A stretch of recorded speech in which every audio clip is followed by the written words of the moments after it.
Yeah, and the happiness is so important. Before I get into that, there's something else I want to mention too. When I discovered this whole FI thing, and even before that, I was so hell-bent on accumulating money. Just because, like I said before, I had financial insecurity from some of my childhood.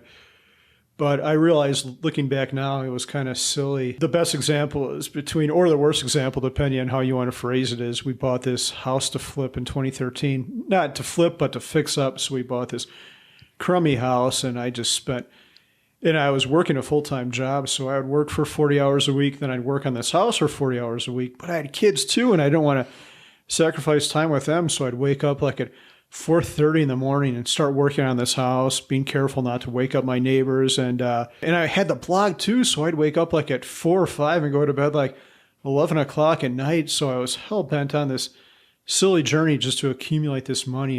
And I see people saying things on other blogs like, oh, I only have 500 days or 600 days until I can retire. I'm like, no, you're doing it all wrong. You never know what could happen. You could be dead in 500 or 600 days. So the point I'm making with all this is you have to find ways to find happiness in every single day. You have to appreciate, even if you've got a crummy job with a crummy boss, you have to either change that or find ways to appreciate your life like every moment, because it goes by too fast. And you can't wish your days away in favor of some future payoff. That's just the wrong way to live. And please rephrase your original question, because I went off on a big tangent right there. The goal originally was to accumulate money, but now the goal is really like making sure you're happy in your day-to-day life, whether or not you had a job, probably. So I think you sort of answered it, but if you want to elaborate a little deeper. Yeah, early retirement can be a tricky thing because a lot of us were determined. We probably had stressful jobs like software. Doug, you mentioned you worked on weekends,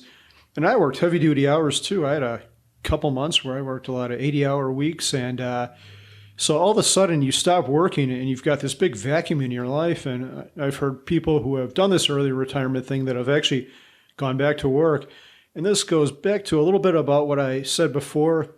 Cultivate a happy life beforehand, and you won't be left at a loss when you quit your job. The main thing I found when I quit is all these little activities that I would try to squeeze in between the job and all this other stuff I was doing expanded. So, for example, I would squeeze in a workout like for 20 minutes, maybe 3 days a week, and that would always be the first thing to fall off. But now I sit there and I bike up into the mountains, so I'm out on my bike for 2 or 3 hours. I can do a weight workout for an hour and a half. All these things I did before have expanded. I say, look at how your weekends look. And if your weekends are super busy, you're running around by Sunday comes, you're exhausted and you're not looking forward to going back to work because you didn't finish half the stuff you wanted to do, you're probably a pretty good candidate for early retirement. On the other hand, if your weekends are watching TVs and your hands are orange from Cheeto dust, I would say maybe you want to stay at your job or cultivate your hobbies or find stuff to do. But yeah, it all comes down to happiness, and that's a deep, hard thing because I think a lot of people think we know what makes us happy. A lot of people think this new gigantic pickup truck or Lexus or whatever car is going to make us happy, but it really doesn't. It provides for short-term happiness, but trying to find deep fulfillment and contentment in life is a whole other thing. And I happen to love creating stuff. I like to build things. I probably work harder in retirement than I worked at a job. That's what makes me happy. I'm working on a house right now.